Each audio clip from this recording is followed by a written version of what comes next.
Hey guys, welcome to target Sarkari Naukri. मैं हर्षाद अली। खंड शिक्षा अधिकारी की तैयारी में करंट अफेयर्स नवंबर 2019 दिसंबर 2019 इन 2 महीने के करंट अफेयर्स का बहुत ही इंपॉर्टेंट कलेक्शन हम यहाँ डिस्कस करेंगे। अगर आपसे नवंबर दिसंबर के करंट अफेयर्स पेपर में पूछे गए बीईओ के, तो इस वीडियो से बहुत सारे क्वेश्चंस आपको मिलने वाले हैं। चलिए शुरुआत करते हैं। वीडियो को लाइक कीजिए। पहला सवाल देखिएगा आज का। देखिए, 3 से 4 टाइटल में से एक टाइटल आपको एग्जाम में जरूर पूछा जाएगा। मिस यूनिवर्स, मिस वर्ल्ड या मिस इंडिया, इनमें से एक टाइटल आएगा। नोबेल प्राइज में से आएगा, ऑस्कर अवार्ड्स में से आएगा। आइए शुरुआत करते हैं। दिसंबर 2019 को अटलांटा जॉर्जिया में आयोजित 68वीं मिस यूनिवर्स प्रतियोगिता 2019 का खिताब किसने जीता है? ये खिताब मिस यूनिवर्स 2019 का टाइटल, ये खिताब जीतने वाली हैं जोजी बीनी टुंजी। जोजी बीनी टुंजी ये साउथ अफ्रीका की हैं, जिन्होंने मिस यूनिवर्स 2019 का ताज अपने नाम किया है। ऑप्शन सी, जोजी बीनी टुंजी। याद रखिएगा नाम, मिस यूनिवर्स हैं ये। नेक्स्ट, एक ऐसा ही टाइटल है एक और। 14 दिसंबर 2019 को मिस वर्ल्ड 2019 का खिताब किसने जीता? मिस वर्ल्ड 2019 का खिताब जमैका की रहने वाली हैं टोनी एन सिंह। याद रखिएगा, टोनी एन सिंह जो है ये मिस वर्ल्ड हैं। Tony N Singh miss world 2019 का खिताब इन्होंने अपने नाम किया है। कहाँ की रहने वाली हैं ये? जमैका। प्लेस ज़रूर याद रखना है ये। नेक्स्ट सवाल। अब इसमें एक सवाल बनता है कि मिस इंडिया 2019 का टाइटल किसने अपने नाम कर लिया? अगर हम बात करें मिस इंडिया 2019, ये भी टाइटल आपसे एग्जाम में पूछ लिया जाता है। मिस इंडिया 2019 का टाइटल राजस्थान की रहने वाली सुमन राव। याद रखिएगा नाम, बहुत इंपॉर्टेंट है। तीनों के तीनों टाइटल सुमन राव जो कि राजस्थान से हैं, ये मिस इंडिया 2019 हैं। और यहाँ पर ऑप्शन हो जाएगा मिस वर्ल्ड है कौन? Tony N Singh. Miss India 2019 है सुमन राव। चलिए नेक्स्ट सवाल की तरफ। क्वेश्चन नंबर नेक्स्ट देखेंगे। 18 दिसंबर 2019 को साहित्य अकादमी ने 23 भारतीय भाषाओं में वार्षिक साहित्य अकादमी पुरस्कार की घोषणा की है। इनमें से किसको अंग्रेजी भाषा के साहित्य अकादमी पुरस्कार से सम्मानित किया गया है? जो आपके साहित्य अकादमी अवार्ड है 23 भाषाओं में अलग अलग 23 कवियों को दिए गए हैं। यहाँ पूछा हुआ है, किसी भी पर्टिकुलर भाषा के नाम लेकर पूछ सकता है, तो यहाँ अंग्रेजी का दिया है। अंग्रेजी भाषा के लिए ये दिया गया है किसको? शशि थरूर को। याद रखेंगे, बहुत इंपॉर्टेंट है। अंग्रेजी और हिंदी भाषा के ये दो ज़रूर याद रख लीजिएगा, बाकी आपके ऊपर है। ठीक है, तो इसमें याद रखेंगे जो शशि थरूर हैं, जो पूर्व केंद्रीय मंत्री और लेखक शशि थरूर, जो आप जानते हैं इनको, ये एन एरा ऑफ डार्कनेस लिखा है इन्होंने। एन एरा, इनकी पुस्तक भी पूछ सकता है, एन एरा ऑफ डार्कनेस। इसका नाम भी डायरेक्टली देगा एग्जाम में, किताब के लेखक कौन है। ठीक है, इसके लिए इनको 23वां इसके लिए इनको जो है 2019 का साहित्य अकादमी पुरस्कार अंग्रेजी भाषा के लिए दिया गया है। इंपॉर्टेंट है, बहुत ज़्यादा इंपॉर्टेंट है। अगर हिंदी भाषा के लिए पूछे तो हिंदी भाषा के लिए आप नाम याद रखेंगे। देखिए, नंद किशोर आचार्य हैं ये, इनको मिला है हिंदी भाषा के लिए। नंद किशोर आचार्य, इनको हिंदी भाषा में लिखने के लिए दिया गया है ये साहित्य अकादमी पुरस्कार 2019 का। इनकी कृति या इनकी रचना, जो कविता का संग्रह है, वो है छीलते हुए अपनों को। ठीक है, छीलते हुए अपनों को, छीलते हुए अपनों को। और जो किताबें आपसे पूछी जाएंगी लेटेस्ट, या तो वो इन्हीं पर आती हैं, जो अकेडमी अवार्ड्स या कोई भी अवार्ड जीती हुई किताब जिसके लिए रिकग्नाइज किया जाता है किसी भी राइटर को, वो किताबों के ज़्यादा चांसेस होते हैं एग्जाम में आने के। तो देखिए, दोनों याद रखेंगे। साहित्य अकादमी अवार्ड हिंदी भाषा के लिए दिया गया नंद किशोर आचार्य को। छीलते हुए अपनों के लिए इनकी कविता संग्रह, जिसके लिए इनको ये दिया गया है। शशि थरूर को दिया गया है एन एरा ऑफ डार्कनेस, इस कलेक्शन के लिए, इस किताब के लिए शशि थरूर को अंग्रेजी भाषा के लिए दिया गया है। यहाँ बार बार नाम इसलिए लिए जा रहे हैं ताकि ये दिमाग में आपके एग्जाम रहने तक फिट रहे। चलिए नेक्स्ट सवाल देखते हैं। चलिए क्वेश्चन नंबर नेक्स्ट देखिए, बहुत ही इंपॉर्टेंट हैं सारे क्वेश्चन।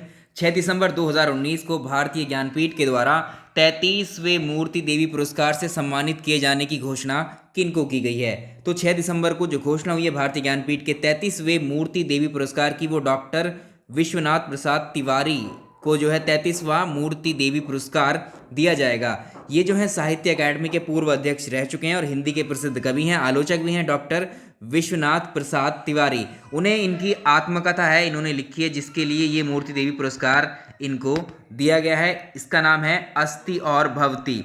ये किताब का नाम और इनके राइटर ज़रूर याद रखने हैं। अस्थि और भवती के लिए इनको 33वां मूर्ति देवी पुरस्कार से सम्मानित किया गया है। ऑप्शन सी इसका सही आंसर। नेक्स्ट देखिए, सवाल नंबर नेक्स्ट रहेगा आपके लिए। 10 दिसंबर 2019 को उपराष्ट्रपति वेंकैया नायडू ने लोकमत संसदीय पुरस्कार के तहत उत्कृष्ट सांसदों को पुरस्कृत किया है।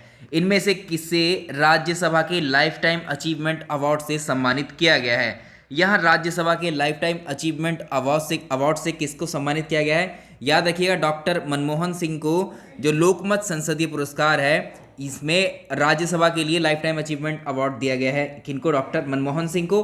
अगर आपसे पूछे यही सवाल में कर दे लोकसभा के लिए किसको दिया गया है, तो ये भी याद रखने वाली बात है, ये सपा के नेता जो मुलायम सिंह है उनको मिला है। लोकसभा के लिए मुलायम सिंह को मिला है और राज्यसभा के लिए किसको मिला है?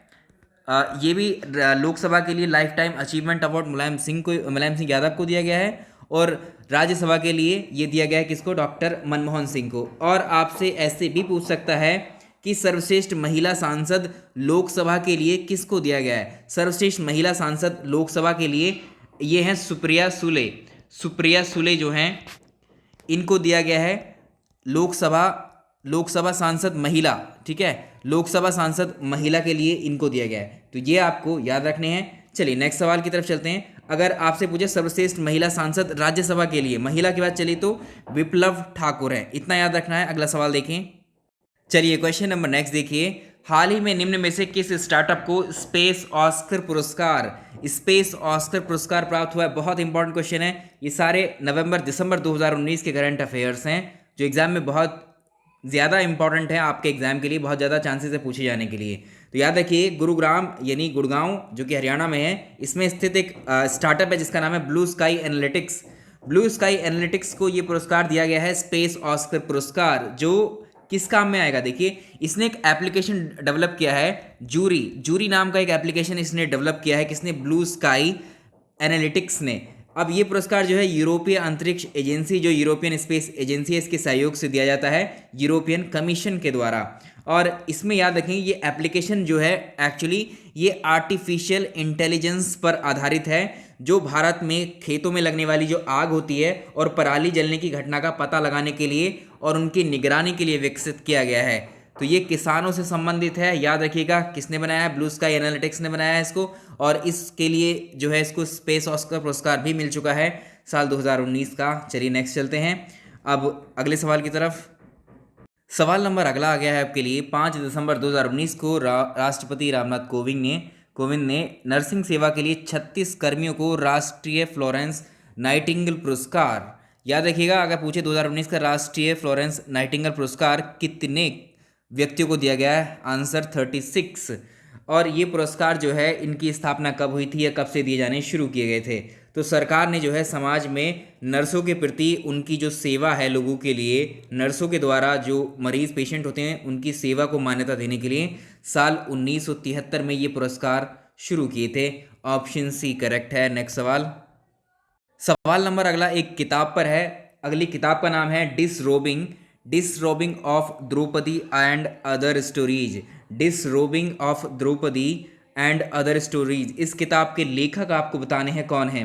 तो ये लेखक हैं मध्य प्रदेश के पूर्व सचिव रह चुके हैं एंटोनी डिसा टिनो ने लिखी है ये किताब, मार्क कर लीजिए। नेक्स्ट सवाल नंबर अगला रहेगा आपके लिए। दिसंबर 2019 में फुटबॉल की प्रतिष्ठित पुरस्कार है बैलन डी ओर, ये कंप्लीट नाम है इसका, बैलोन डी ओर से जो है किसको पुरस्कृत किया गया था? याद रखिएगा, लियोनेल मेसी हैं, ये मेसी को दिया गया था साल 2019 का फुटबॉल के जो प्रतिष्ठित पुरस्कार हैं बैलोन डी ओर। अब इसमें जो है इस समारोह को जो है पेरिस में आयोजित किया गया था। 2019 का बैलन डी अवार्ड जो अर्जेंटीना और जो बार्सिलोना के स्टार स्ट्राइकर हैं लियोनेल मेसी, इनको मिला है। और जो लियोनेल मेसी हैं, इन्होंने ये रिकॉर्ड 6ठी बार बनाया है, 6ठी बार ये पुरस्कार अपने नाम किया है। और इस पुरस्कार को पाने वाले, इस पुरस्कार को जीतने वाले या सर्वाधिक बार जीतने वाले विश्व के पहले फुटबॉल खिलाड़ी बन गए हैं।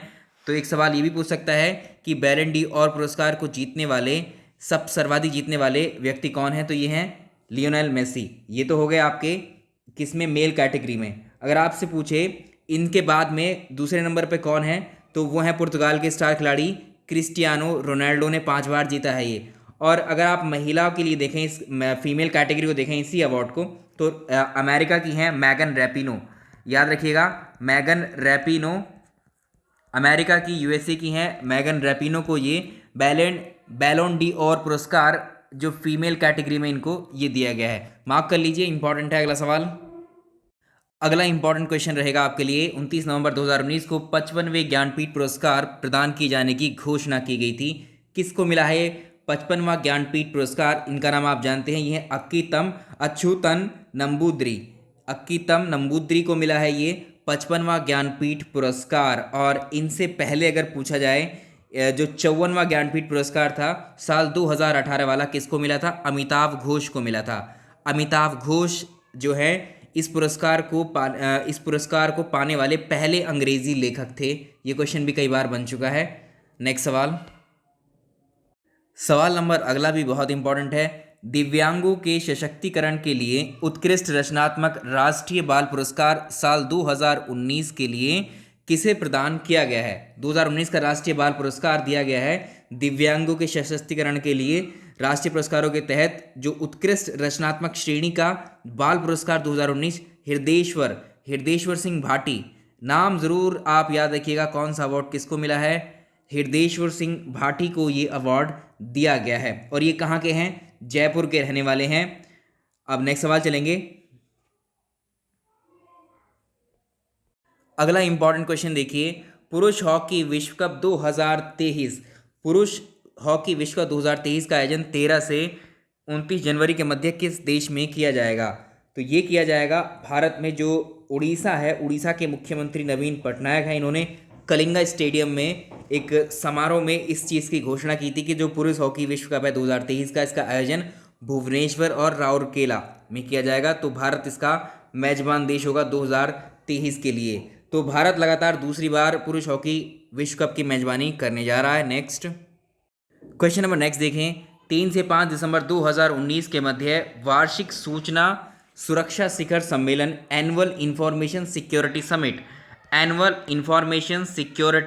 समिट 2019 कहाँ पर इसका आयोजन किया गया था? गुरुग्राम में किया गया था, गुरुग्राम हरियाणा में किया गया था।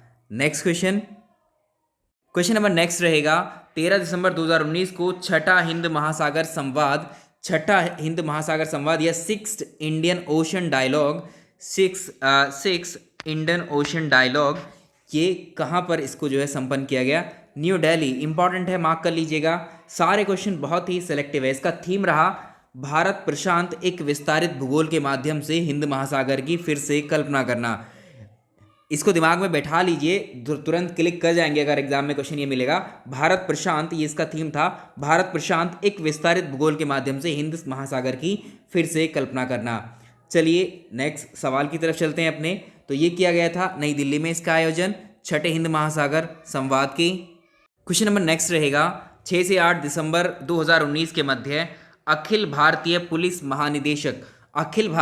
महानिदेशक या महानिरीक्षक सम्मेलन 2019 का संपन्न कहाँ पर हुआ था? ये तो 54वां था ये 54th all India conference of director generals और inspector general of police, Pune में महाराष्ट्र में इसका आयोजन किया गया था।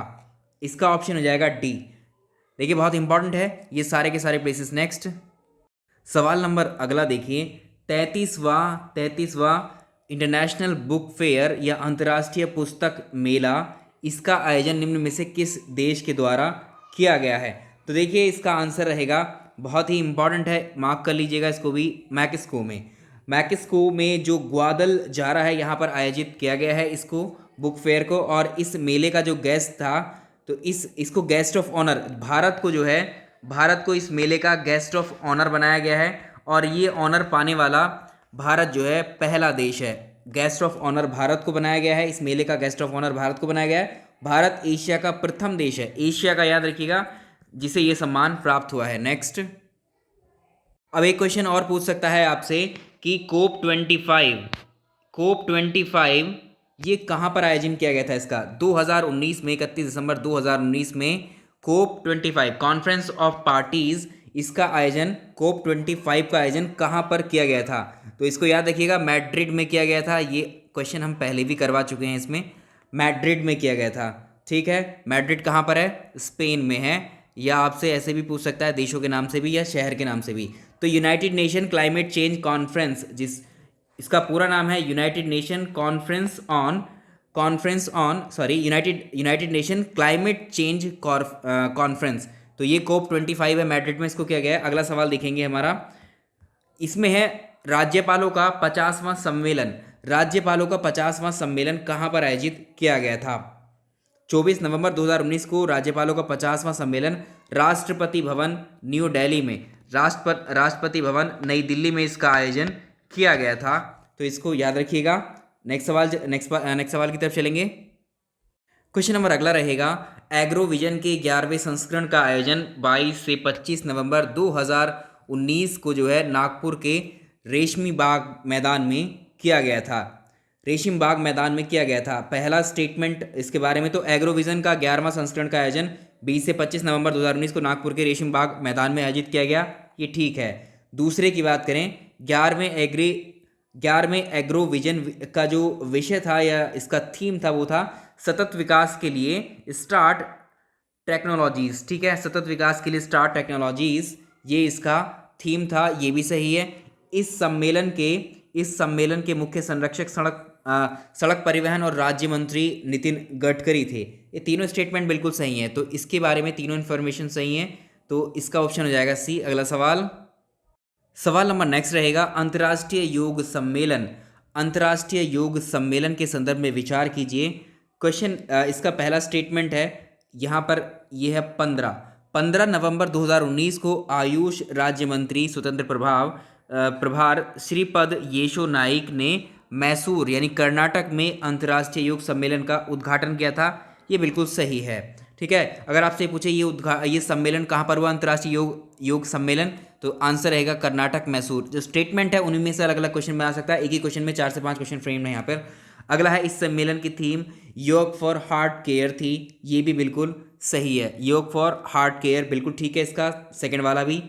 इस सम्मेलन में 700 से अधिक राष्ट्रीय और अंतर्राष्ट्रीय प्रतिनिधियों के हिस्सा लेने की संभावना थी, ये भी सही है। और ये योग जो है ये यहाँ देखिए, ये योग जो है योग संबंधी ये 5वां सम्मेलन है, तो ये भी बिल्कुल ठीक है, ये 5वां सम्मेलन है। अगर हम बात करें तो इसमें चारों स्टेटमेंट सही हो जाते हैं, उपयुक्त सारे कथन सही हैं। एक क्वेश्चन और आता है, अंतर्राष्ट्रीय योग दिवस, ये अंतर्राष्ट्रीय योग सम्मेलन है। एक आता है अंतर्राष्ट्रीय योग, यहाँ लिख सकते हैं इसको, अंतर्राष्ट्रीय योग दिवस किस डेट को सेलिब्रेट किया जाता है?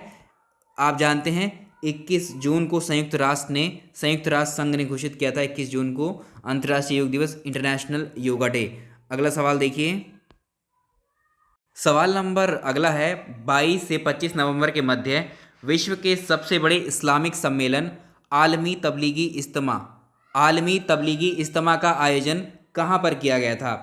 तो ये देखिए, इसका आयोजन 22 नवंबर 2019 को विश्व का सबसे बड़ा इस्लामिक सम्मेलन आलमी तबलीगी इज्तिमा का मध्य प्रदेश की राजधानी जो भोपाल है, यहाँ पर इसका आयोजन किया गया। ऑप्शन बी सही है। नेक्स्ट सवाल नंबर अगला देखेंगे, 12 दिसंबर 2019 को राज्यसभा में भारतीय संविधान का 126वां संविधान संशोधन विधेयक 2019, यहाँ पर 2019 है, ये 2019 पारित किया गया। इस विधेयक के संबंध में निम्नलिखित विकल्पों में से कौन सा सही नहीं है?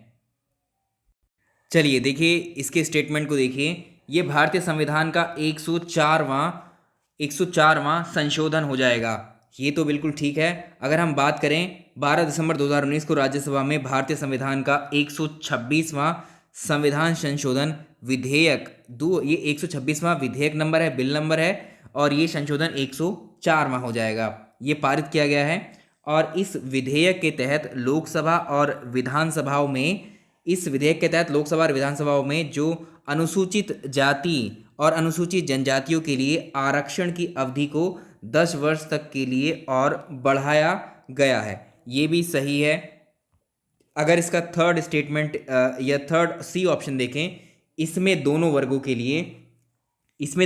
के लिए लोकसभा और विधानसभा में 25 जनवरी 2030 तक इसमें अनुसूचित जाति और अनुसूचित जनजाति दोनों के लिए लोकसभा और राज्यसभा लोकसभा और राज्य की विधानसभाओं में 25 जनवरी 2030 तक सीटों का आरक्षण बढ़ाने का प्रावधान किया गया है। ये भी सही है। इस संविधान संशोधन द्वारा एंग्लो इंडियन समुदाय के 2 सदस्य लोकसभा में प्रतिनिधित्व करते आ रहे थे। अब पहले से करते आ रहे थे, तो इसमें क्या है, इस संविधान संशोधन द्वारा संसद में एंग्लो इंडियन समुदाय के प्रदत्त आरक्षण को समाप्त कर दिया गया है। ठीक है, यहाँ समाप्त कर दिया गया है। तो ये स्टेटमेंट भी सही है। ये चारों बातें सही हैं, इसमें से बताना कौन सा सही नहीं है। ठीक है, तो इसमें से कोई सा भी आपको गलत बना करके यहाँ 105 कर सकता है, 106 कर सकता है, 103 कर सकता है। ठीक है, ये चारों स्टेटमेंट इसके बारे में बिल्कुल सही हैं, ये आपको याद रखने हैं, एज इट इज़ फॉलो करने हैं। क्वेश्चन यहाँ से बन सकता है। अब इसके तहत आपसे पूछ सकता है कि संविधान के कौन से आर्टिकल में चेंजेस होंगे, तो आर्टिकल 334 में बदलाव किए जाएंगे, ये भी याद रखना है आपको। चलिए अगले सवाल पर। सवाल नंबर अगला आ गया आपके लिए। 9 दिसंबर 2019 को संपन्न उत्तर प्रदेश मंत्रिमंडल की बैठक में बालकों और महिलाओं के विरुद्ध हो रही घटनाओं की तत्कालीन विवेचना कराकर दोषियों को यथाशीघ्र दंडित किए जाने के उद्देश्य से प्रदेश में कितनी फास्ट ट्रैक कोर्ट की स्थापना कराने का निर्णय लिया गया है? मुख्यमंत्री के द्वारा। याद रखेंगे, तो यहाँ पर उत्तर प्रदेश की मंत्रिमंडल की बैठक में जो लैंगिक अपराधों से बालकों के संरक्षण के लिए अधिनियम 2012 जो आया था, जिसको हम पॉक्सो एक्ट कहते हैं, पॉक्सो एक्ट 2012, अब इसके तहत जो है 218 फास्ट ट्रैक कोर्ट की स्थापना की जाएगी उत्तर प्रदेश के अंदर। नेक्स्ट देखें, क्वेश्चन नंबर नेक्स्ट रहेगा। एक किताब है जिसका नाम है mind master winning lenses from A champions life. इस किताब के लेखक बताने हैं, तो ये हैं विश्वनाथन आनंद, और ये कौन है दूसरे साथ में इनके? सुसान निनान और विश्वनाथन आनंद ने किताब लिखी है। याद रखिएगा, इस किताब में जो शतरंज और कंप्यूटर के बहुत सारे एस्पेक्ट्स के बारे में जानकारी दी गई है। नेक्स्ट सवाल नंबर नेक्स्ट रहेगा। 18 दिसंबर 2019 को केंद्रीय मंत्री थावरचंद गहलोत ने एक किताब जिसका नाम है एग्जाम वॉरियर्स की ब्रेल संस्करण का विमोचन नई दिल्ली में किया है। ब्रेल संस्करण को किसने तैयार किया था? इंपॉर्टेंट क्वेश्चन है, ये क्वेश्चन आ सकता है आपके एग्जाम में। तो ये है राजस्थान नेत्रहीन कल्याण संघ की ब्रेल प्रेस ने। ऑप्शन बी, राजस्थान नेत्रहीन कल्याण संघ की ब्रेल प्रेस ने इसको जो है एग्जाम वॉरियर्स के जो है ब्रेल संस्करण को तैयार किया है एक तरीके से। अब ये किताब जो है, ये ब्रेल संस्करण जो है हिंदी और अंग्रेजी में उपलब्ध है। अब इस किताब के लेखक आपसे पूछ सकता है, ये किताब पहले भी पूछी गई है, ये किताब किसने लिखी है? भारत के प्रधानमंत्री नरेंद्र मोदी इस किताब के लेखक हैं। इंपॉर्टेंट किताब है, इसलिए ये एग्जाम में आ सकती है और आती रहती है एग्जाम में। ये नेक्स्ट क्वेश्चन नंबर नेक्स्ट रहेगा। दिसंबर 2019 में ऑक्सफोर्ड डिक्शनरी ने किस शब्द को वर्ड ऑफ द ईयर 2019 चुना? हर साल word of the year Oxford dictionary के द्वारा चुना जाता है। साल 2019 के लिए लेटेस्ट है हमारे लिए, तो ये कौन सा था? तो ऑक्सफोर्ड डिक्शनरी ने क्लाइमेट इमरजेंसी, ऑप्शन सी है क्लाइमेट इमरजेंसी। याद रखिएगा इस शब्द को इमरजेंसी, क्लाइमेट इमरजेंसी, इसको वर्ड ऑफ द ईयर 2019 घोषित किया है या चुना है। चलिए नेक्स्ट सवाल की तरफ चलते हैं। और अगर 2018 वाला पूछने लगे, हालांकि पूछेगा नहीं, तो 2019 वाला लेटेस्ट है वही पूछेगा। इस शब्द को लिया था टॉक्सिक को। ठीक है, टॉक्सिक शब्द चुना था। नेक्स्ट देखें, सवाल नंबर अगला रहेगा।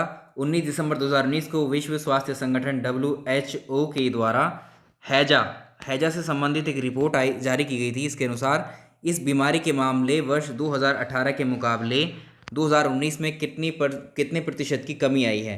तो ये इंपॉर्टेंट है, ये परसेंटेज आपको याद रखनी है। इसमें 2018 में जितने मुकाबले थे, 2018 में जितने भी केसेस थे हैजा बीमारी के, उसमें जो है 60% की कमी आई 2019 में। तो ऑप्शन बी सही आंसर है इसका। नेक्स्ट सवाल देखिए। सवाल नंबर अगला है, इंपॉर्टेंट है, आ सकता है, ज़रूर पूछा जाएगा इस पे क्वेश्चन। हाल ही में चर्चा में रहा नागरिकता संशोधन अधिनियम 2019 सिटीजनशिप अमेंडमेंट एक्ट 2019 से संबंधित निम्नलिखित कथनों पर विचार कीजिए। पहला स्टेटमेंट इसके बारे में 12 दिसंबर 2019 को राष्ट्रपति रामनाथ कोविंद ने इस अधिनियम को मंजूरी दी थी। बिल्कुल सही है ये स्टेटमेंट, मार्क कर लीजिएगा, बिल्कुल सही है। और ये विधेयक जो है 9 दिसंबर 2019 को लोकसभा से पारित हुआ था। 11 दिसंबर 2019 को ये राज्यसभा से पारित हुआ था। अब इसके तहत जो है ये विधेयक नागरिकता अधिनियम जो 1955 वाला था उसमें संशोधन करता है, एडिशनल इन्फॉर्मेशन। इस अधिनियम के अनुसार कोई भी व्यक्ति जो अफगानिस्तान, पाकिस्तान और बांग्लादेश से हो, याद रखिएगा, अफगानिस्तान, पाकिस्तान और बांग्लादेश, इन 3 देशों से हो और 6 समुदायों से। 6 समुदाय में कौन कौन से समुदाय आएंगे ये भी याद रखिएगा, हिंदू सिख, बौद्ध, जैन, पारसी और क्रिश्चियन यानी ईसाई। तो हिंदू सिख बौद्ध, जैन, पारसी और क्रिश्चियन यानी ईसाई, इन 6 अल्पसंख्यक, इसमें यहाँ पर बात की गई है, इन 6 समुदायों को जो है एक तरीके से क्या करता है, ये इनसे संबंध रखता है। ठीक है, अब यहाँ बोला गया है कि 5 अल्पसंख्यक समुदायों को भारतीय नागरिकता प्रदान करता है, तो स्टेटमेंट सेकंड तो ये यहीं गलत हो जाता है। ठीक है, तो जो यहाँ बताए गए हैं इनको याद रखना है आपको। अब नेक्स्ट स्टेटमेंट की तरफ चलेंगे। इस अधिनियम के प्रावधान संविधान की 6ठी अनुसूची में शामिल असम है ये, यहाँ पर देखिए, इसमें 3rd वन देखें तो इसका जो स्टेटमेंट है अगला, इस अधिनियम के प्रावधान संविधान की 6ठी अनुसूची में शामिल असम, मेघालय, मिजोरम, त्रिपुरा के आदिवासी क्षेत्रों पर लागू नहीं होगा। ये भी सही है, तो इसमें पहला और तीसरा सही है, इसमें ए ऑप्शन करेक्ट हो जाएगा। बाकी इसका करेक्ट आपको बता दिया गया है, यहाँ पर 6 समुदाय होंगे और ये शब्द यहाँ नहीं होगा। नेक्स्ट देखें, सवाल नंबर अगला है, इंपॉर्टेंट है। यूपी के करंट अफेयर्स भी हमने कई सारे किए हैं यहाँ पर डिस्कस, तो आज का ये वीडियो हमारा खंड शिक्षा अधिकारी के लिए आखिरी वीडियो होगा। ठीक है, 14 दिसंबर 2019 को राष्ट्रीय गंगा परिषद की प्रथम बैठक कहाँ पर आयोजित की गई थी? तो ये यूपी में हुई है। यूपी में कहाँ पर? कानपुर में। ऑप्शन सी राष्ट्रीय गंगा परिषद की पहली बैठक कानपुर उत्तर प्रदेश में संपन्न की गई, जिसकी अध्यक्षता प्रधानमंत्री नरेंद्र मोदी के द्वारा की गई थी। और यहाँ पर जो है इस बैठक में जो राष्ट्रीय गंगा परिषद है, इसको गंगा और जो उसकी सहायक नदियाँ हैं, गंगा और उसकी ट्रिब्यूटरी सहित गंगा नदी बेसिन को प्रदूषण मुक्त बनाने के लिए विचार किया गया है, उत्तरदायित्व सौंपा गया है। नेक्स्ट सवाल नंबर नेक्स्ट रहेगा, 2019 में जारी QS एशिया यूनिवर्सिटी रैंकिंग 2020 जारी की गई, इसमें किस संस्थान को शीर्ष स्थान मिला था?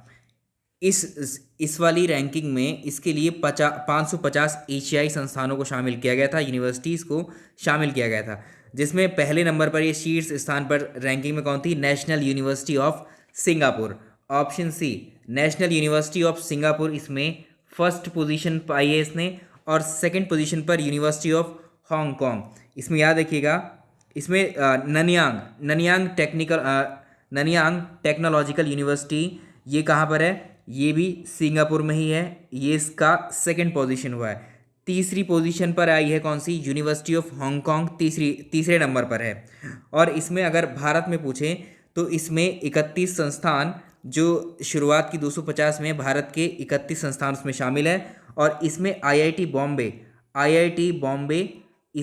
बॉम्बे को जो स्थान मिला है वो 34th मिला है। उसके बाद आईआईटी दिल्ली को जो स्थान मिला है वो 43rd। याद रखेंगे, आईआईटी बॉम्बे को 34 मिला है, 34 का उल्टा रिवर्स कर देंगे तो 43वां स्थान किसका आ जाएगा?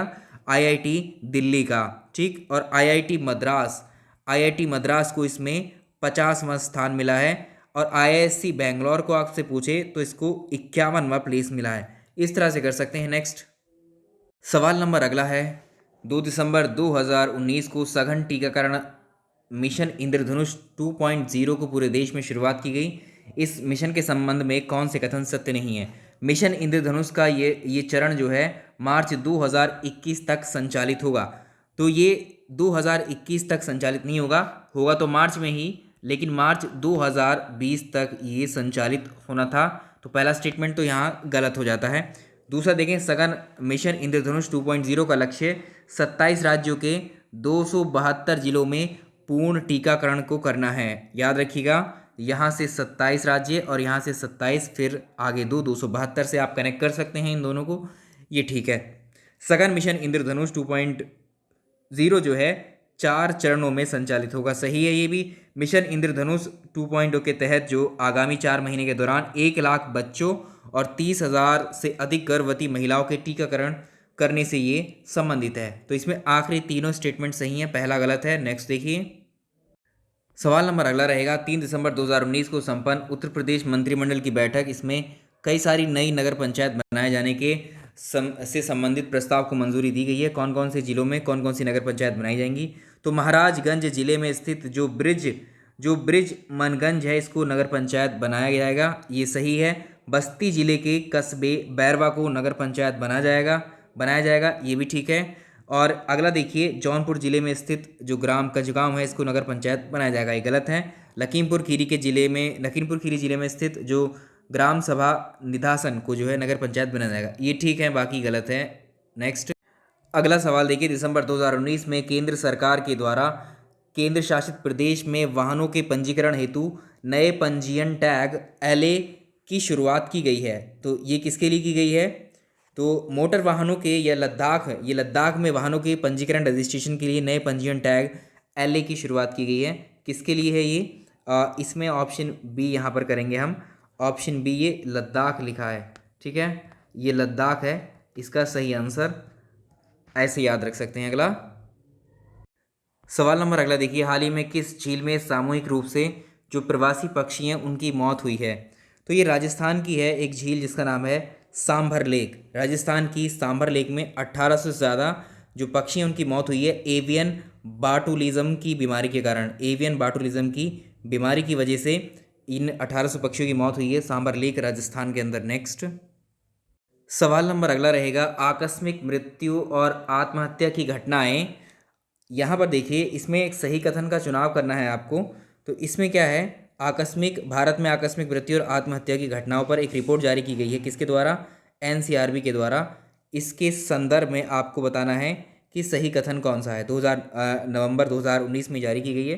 तो पहला स्टेटमेंट देखिए, नवंबर 2019 में भारत में आकस्मिक मृत्यु और आत्महत्या नामक रिपोर्ट, यानी इसका टाइटल है accidental death and suicides in India. Accidental deaths and suicides in India नामक रिपोर्ट जो है, इसको गृह मंत्रालय के द्वारा जारी किया गया है। गलत, ये गृह मंत्रालय के द्वारा जारी नहीं किया गया है, ये इसको NCRB के द्वारा, ठीक है, NCRB मतलब राष्ट्रीय अपराध record bureau, national crime record bureau के द्वारा जारी किया गया। तो पहला स्टेटमेंट ये गलत हो जाएगा। इस रिपोर्ट के अनुसार आत्महत्या की सर्वाधिक घटनाओं के मामले में महाराष्ट्र शीर्ष स्थान पर है, ये सही है, ठीक है। तो केवल इसमें स्टेटमेंट सेकंड सही हो जाएगा। अब इस रिपोर्ट के अनुसार देखिए, 2016 में जो कुल आत्महत्या है उसमें 1,31,008 जो सुसाइड हैं वो दर्ज की गई हैं, ठीक है। अब इसमें देखिए, सबसे ज़्यादा जो आत्महत्या के जो सुसाइड के केसेस आए हैं वो महाराष्ट्र में हैं, जो हैं 17,195 हैं। पहले नंबर पर महाराष्ट्र है, दूसरे नंबर पर तमिलनाडु है, इसमें 15,182 हैं। और इसमें तीसरे नंबर पर पश्चिम बंगाल है, वेस्ट बंगाल यानी पश्चिम बंगाल है, चौथे पर कर्नाटका है, पाँचवें पर MP है। इस तरह से याद रख सकते हैं। अगला देखें, अब इसमें यूपी के बारे में भी आपसे पूछ सकता है क्वेश्चन। इस रिपोर्ट के अकॉर्डिंग जो यूपी है, उत्तर प्रदेश है, उत्तर प्रदेश में जो देश में घटित आत्महत्याएं हुई हैं उन घटनाओं में से 2.7% यूपी में हुई हैं, ठीक है, ये परसेंटेज आपको याद रखना है। अब नेक्स्ट सवाल देखेंगे।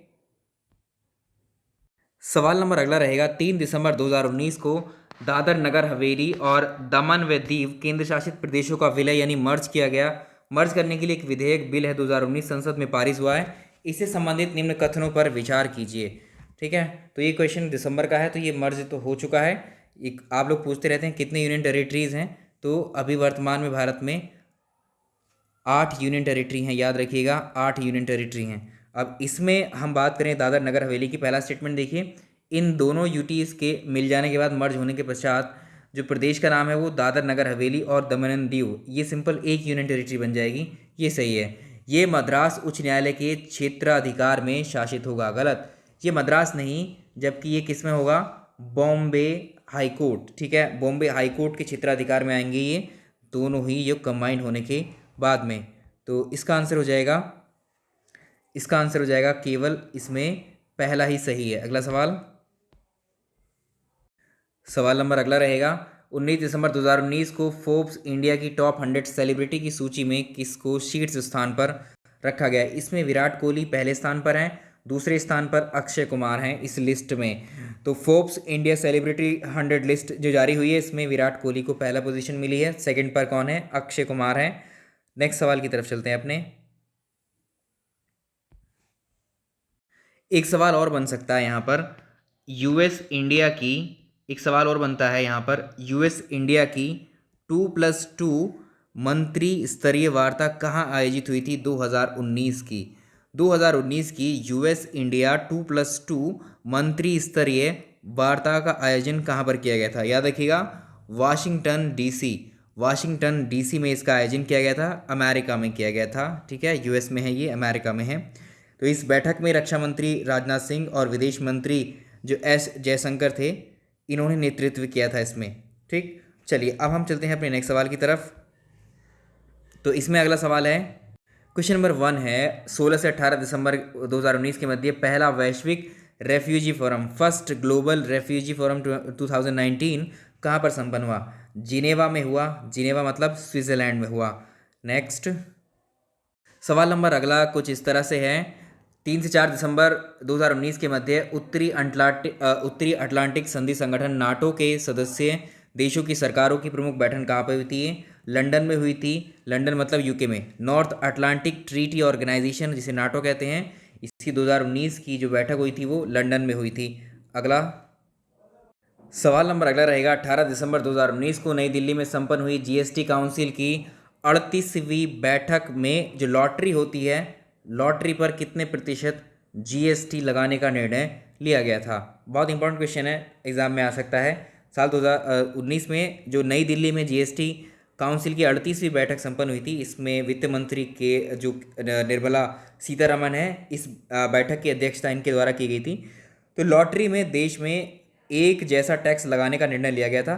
तो लॉटरी पर जो है अब 28% जीएसटी वसूला जाएगा, जो 1 मार्च 2020 से लागू हो चुका है, ठीक है, याद रखेंगे इसको। 28% लॉटरी पर लगाया गया है जीएसटी। नेक्स्ट सवाल देखेंगे, और इसके अलावा कुछ और चीज़ों पर भी है जीएसटी, उन पे भी क्वेश्चन बन सकता है इसमें, जैसे पॉलीथीन है, ठीक है, पॉलीथीन है या नॉन वुवन बैग होते हैं, इन पर 1 जनवरी 2020 से एक समान 18% जीएसटी। तो पॉलीथीन बैग्स पर या पॉलीप्रोपाइलीन के जो वुवन बैग्स होते हैं, इनके ऊपर जो है 18% जीएसटी लागू होगा, और इस पर लॉटरी पर 28%। नेक्स्ट सवाल नंबर नेक्स्ट देखेंगे हम लोग। अगला सवाल देखिए, वर्ष 2020 में उत्तर प्रदेश के 3 क्षेत्रीय ग्रामीण बैंकों का एकीकरण किया गया है, मर्ज किया गया है। अब इसमें जो है बताना है कि इनमें से कौन से बैंक हैं वो। तो इसमें जो ग्रामीण बैंक है, उत्तर प्रदेश के 3 क्षेत्रीय ग्रामीण बैंक 1 अप्रैल 2020 को एकल क्षेत्रीय ग्रामीण बैंक के रूप में एकीकृत हो गए हैं। कौन कौन से हैं इसमें, बड़ौदा उत्तर प्रदेश ग्रामीण बैंक, इसका नाम ही है बड़ौदा उत्तर प्रदेश ग्रामीण बैंक, एक तो ये वाला बैंक है, ठीक है। दूसरा है काशी गोमती संयुक्त ग्रामीण बैंक, याद रखिएगा काशी गोमती संयुक्त ग्रामीण बैंक। और नेक्स्ट रहेगा इसमें पूर्वांचल बैंक, ठीक है, पूर्वांचल बैंक, ये बैंक है, ठीक है। तो इन तीनों को जो है, इन तीनों बैंकों को मर्ज कर दिया गया है। और इसमें से अब इनके प्रायोजकों के बारे में पूछ सकता है कि इस बैंक का प्रायोजक बैंक कौन सा है, इसका कौन सा है, इसका कौन सा है। तो इसमें याद रखिएगा आप, जो काशी गोमती संयुक्त ग्रामीण बैंक, इसका प्रायोजक है यूनियन बैंक ऑफ इंडिया, इसका है यूनियन बैंक ऑफ इंडिया। अगर आप बड़ौदा की बात करें तो इसका है बैंक ऑफ बड़ौदा। अगर आप पूर्वांचल बैंक की बात करें, इसका प्रायोजक है state bank of India, SBI. तो एकीकरण के बाद में यूपी के अंदर अब क्षेत्रीय ग्रामीण बैंकों की संख्या पहले 5 हुआ करती थी, अब मर्ज होने के बाद में 3 हो जाएगी, ठीक है, यह 3 हो गई है। तो कौन कौन सी हैं अब जो वर्तमान में कौन कौन सी हैं, ये हैं आर्यवर्त बैंक एक, ठीक है, आर्यवर्त बैंक एक। दूसरा कौन सा हो गया, बड़ौदा यूपी ग्रामीण बैंक 2, प्रथमा बैंक 3, ठीक है, याद रखिएगा आर्यवर्त। ये अब 3 ही भारत में क्षेत्रीय ग्रामीण बैंक्स हैं, अपने आप देखा होगा। प्रथमा बैंक सभी ने देखा होगा। एक है आर्यवर्त बैंक, दूसरा है बड़ौदा यूपी बैंक, तीसरा है प्रथमा बैंक। ये 3 है 5 से। अब नेक्स्ट सवाल नंबर अगला है, 10 से 19 दिसंबर के मध्य किन 2 देशों के बीच में 3 सेनाओं के बीच संयुक्त अभ्यास इंद्र 2019 आयोजित किया गया? तो ये किया गया था भारत और रशिया के बीच में। भारत और रशिया के बीच में तीन सेनाएं हैं, ट्राई सर्विसेज हैं, एक्सरसाइज इंदिरा 2019 भारत और रशिया के बीच की ये एक्सरसाइज है। नेक्स्ट एक और सैन्य अभ्यास है। क्वेश्चन नंबर अगला है, 3 से 16 दिसंबर 2019 के बीच में 14वां भारत नेपाल संयुक्त सेना अभ्यास सूर्य किरण कहाँ पर आयोजित किया जा रहा है? तो ये है साली झंडी में, ये है साली झंडी। तो भारत नेपाल का ये संयुक्त सेना अभ्यास सूर्य किरण है। साली झंडी कहाँ पर है? ये नेपाल में ही इसका आयोजन किया गया। Option A. सवाल नंबर अगला रहेगा, हाल ही में किस देश के खगोलविदों द्वारा सूर्य से 70 गुना बड़ा ब्लैक होल, इसकी खोज किसके द्वारा की गई है? तो ये नवंबर 2019 का करंट अफेयर है। तो जो शोधकर्ता है उसमें हमारी जो आकाशगंगा है, जिसमें हमारा सौरमंडल है, इसका नाम है मिल्की वे। मिल्की वे में जो है सूर्य से 70 गुना बड़ा ब्लैक होल की खोज की गई है, जो चीन की राष्ट्रीय खगोल वेधशाला है, जिसे हम नेशनल एस्ट्रोनॉमिकल ऑब्जर्वेटरी कहते हैं, इसके द्वारा खोज की गई है। और इस नए ब्लैक होल का नाम रखा गया है LB1। LB1 इसको नाम दिया गया है चाइना के द्वारा। ऑप्शन सी इसका सही रहेगा। LB1 का जो द्रव्यमान है सूर्य से जो है 70 गुना ज़्यादा है, और इसकी पृथ्वी से दूरी जो है 15,000 लाइट ईयर्स है। नेक्स्ट क्वेश्चन की तरफ चलेंगे। सवाल नंबर अगला है, यूरोपा हमारे सौरमंडल के किस ग्रह का चंद्रमा है, यानी कौन से ग्रह का सैटेलाइट है यूरोपा? तो यहाँ पर इसका आंसर रहेगा, देखिए ऑप्शन डी बृहस्पति।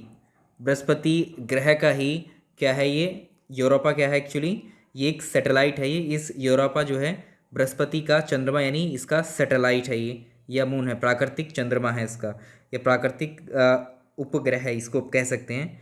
तो बृहस्पति इसके द्वारा जो है बृहस्पति ग्रह के यूरोपा चंद्रमा की सतह पर जो है जल वाष्प का पता लगाया है इसमें, वाटर वेपर का। नेक्स्ट क्वेश्चन नंबर नेक्स्ट है, 12 दिसंबर 2019 को महिला टेनिस संघ यानी वीमेन टेनिस एसोसिएशन के द्वारा WTA प्लेयर अवार्ड 2019 घोषित किए गए हैं। इसमें जो है 2019 का सर्वश्रेष्ठ खिलाड़ी किसको चुना गया है? तो ये हैं ऑस्ट्रेलिया की, कौन है ये, अशलेग बार्टी, इनको चुना गया है सर्वश्रेष्ठ खिलाड़ी 2019 का। नेक्स्ट सवाल नंबर अगला है, Fed Cup. Question number next देखिए, जो फेड कप 2019 है ये खिताब किसने जीता है? तो फेड कप लॉन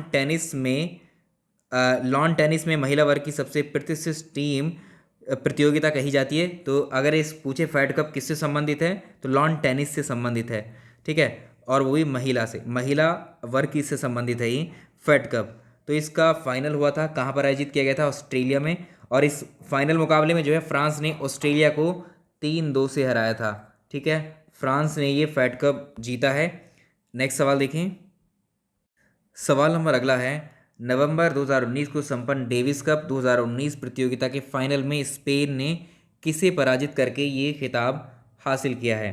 तो इसको याद रखेंगे, डेविस कप का जो स्पेन के राफेल नडाल ने जो कनाडा के डेनिस जो शापोवालोव है, इनको पराजित करके स्पेन को जो है ये जीत दिलाई थी। तो इसमें पूछा गया है, प्रतियोगिता में फाइनल में स्पेन ने किसे पराजित करके ये जीत हासिल की थी? किसको पराजित किया था इसने?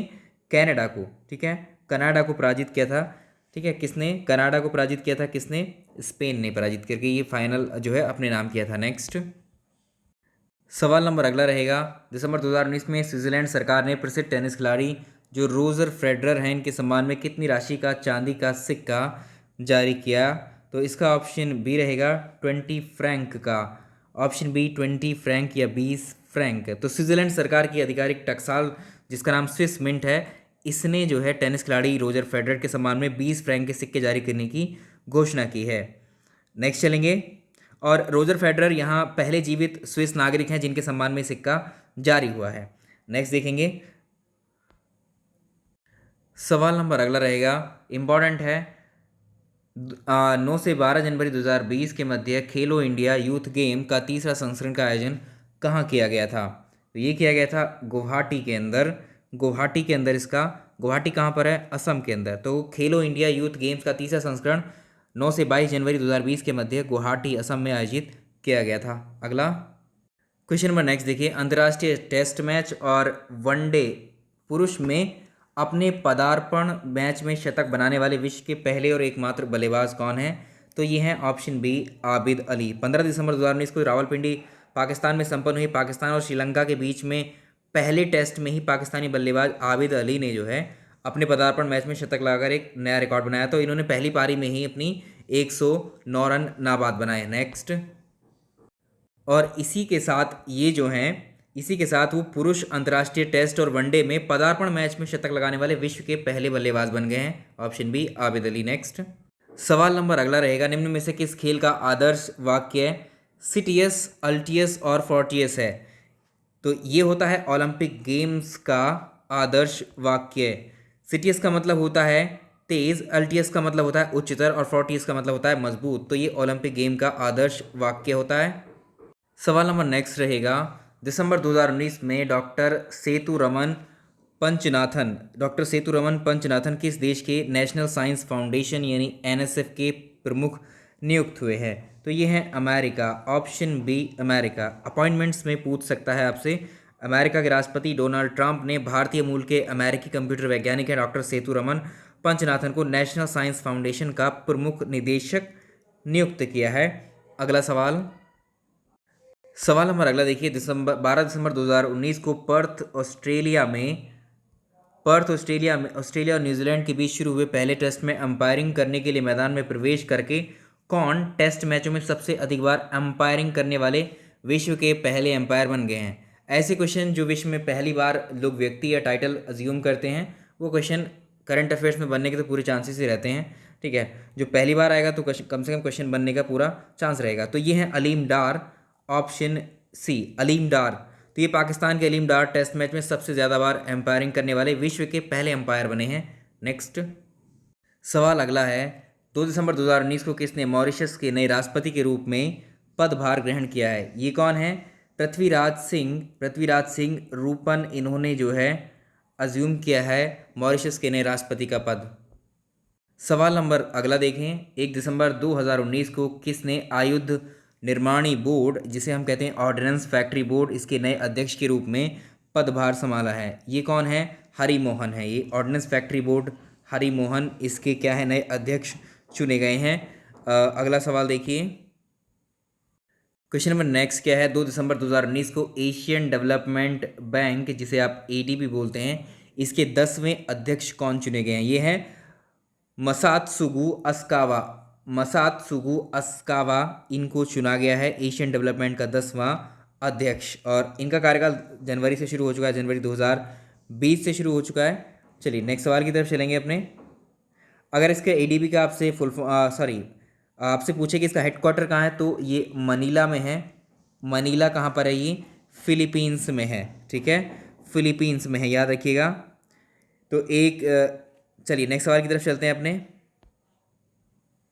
ये क्वेश्चन भी अपने आप में इंपॉर्टेंट है। दिसंबर 2019 को कौन भारतीय नौसेना की इंडियन नेवी की पहली महिला पायलट? हमने कहा था जो विश्व में, भारत में या किसी राज्य में प्रथम पद को संभालता है या प्रथम बार कोई कार्य कर लेता है, उसके एग्जाम में क्वेश्चन इंपॉर्टेंट हो ही जाते हैं। इसमें नहीं तो किसी और में, लेकिन एग्जाम भी बहुत सारे हैं हमारे और ये क्वेश्चन तो बहुत इंपॉर्टेंट होते ही हैं।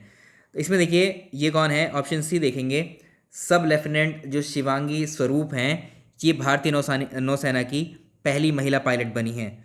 चलिए नेक्स्ट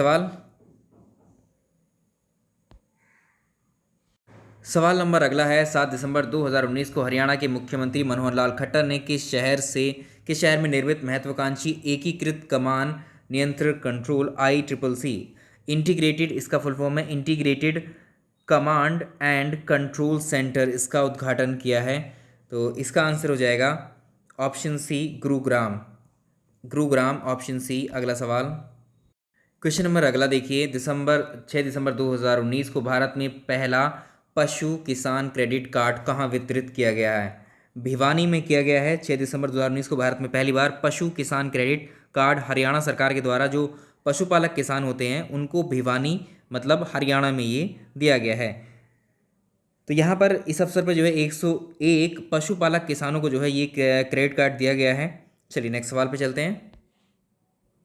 सवाल नंबर अगला रहेगा, 28 नवंबर 2019 को मस्कट ओमान में आयोजित समारोह 26वें विश्व यात्रा पुरस्कारों में वर्ल्ड ट्रैवल अवार्ड होता है एक, world travel award, world travel English में ही कर लीजिएगा इसको,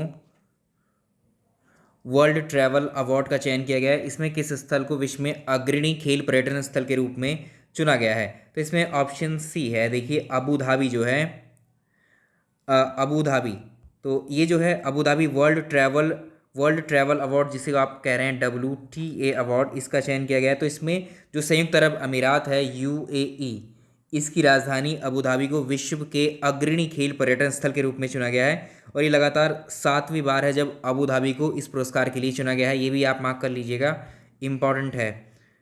तो इसमें कई सारी कैटेगरी हैं, तो इसमें विश्व की अग्रणी सांस्कृतिक स्थल 2019 के रूप में इसी में जो है किसको चुना गया है, ये भी याद रख सकते हैं, ये है पुर्तगाल। नेक्स्ट सवाल की तरफ, सवाल नंबर अगला रहेगा, 22 नवंबर 2019 को महत्वाकांक्षी उड़ान क्षेत्रीय संपर्क योजना के तहत निर्मित जो कलबुर्गी हवाई अड्डा है, इसका उद्घाटन किया गया है। ये हवाई अड्डा किस राज्य में स्थित है? तो कलबुर्गी हवाई अड्डा कर्नाटक में स्थित है, ऑप्शन डी, कर्नाटक में स्थित है ये हवाई अड्डा। अगला सवाल, सवाल नंबर नेक्स्ट बात करता है 20 दिसंबर 2019 को किस देश के प्रधानमंत्री ने नई दिल्ली में गांधी नागरिकता पुरस्कार शुरू करने की घोषणा की थी? तो ये है पुर्तगाल देश। मध्य भारत की यात्रा पे जो प्रधानमंत्री थे, भारत के प्रधानमंत्री ने जो है, एक्चुअली जो डायरेक्टली इसको याद रखिएगा, ठीक है, डायरेक्टली इसको याद रखिए। तो इसमें जो है ये पुरस्कार जो है पुर्तगाल, किस देश के प्रधानमंत्री ने नई दिल्ली में गांधी नागरिकता शिक्षा पुरस्कार शुरू करने की घोषणा की है? तो इसका आंसर हो जाएगा पुर्तगाल, सही आंसर। नेक्स्ट सवाल देखिए, पुर्तगाल के जो प्रधानमंत्री है कौन है? Antonio Costa. अगर एग्जाम में पूछ ले कौन है, तो एंटोनिया कोस्टा ने महात्मा गांधी के आदर्शों को बनाए रखने के लिए, उनके विचारों को आगे फॉरवर्ड करने के लिए गांधी नागरिकता पुरस्कार शुरू करने की घोषणा की है।